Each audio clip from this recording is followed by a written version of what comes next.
আজকের এই কোষপুকুরে সওগাত মোল্লা কোথায় আজকে মিটিং করেছে, আজকে সকাল সকাল চলে গিয়েছে কেন? কিছু মনে করছে যে হয়তো কোনো ঝামেলা হবে। আমাদেরকে শুনেছি এখানে এসে যে মাইপের তার কাটছে। তোমাদের অত সৎ সাহস সামনে এসে লড়াই করো না, তোমাদেরকে আমরা দেখতে চাই।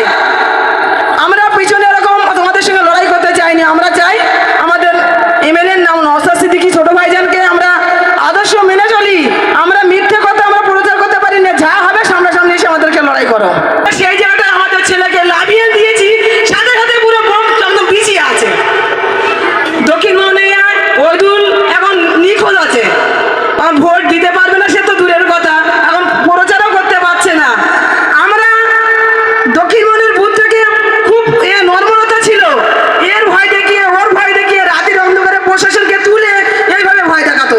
কিন্তু আজকে সেই দক্ষিণ মোহনে আমি তো মনে করি মনে হয় ভাঙড়ের এখন এখানকার অঞ্চলে আমাদের সব অঞ্চলে যে দক্ষিণ মোহনে বুথে বিশাল মজবুত হয়ে গিয়েছে।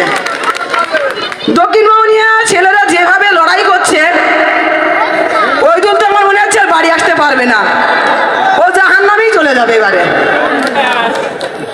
সওগাত মোল্লা সে কথা ওখানে গিয়ে বলেছে এক ওইদুল যাবে, 10টা ওইদুল তুলে আমি নিয়ে আসবো।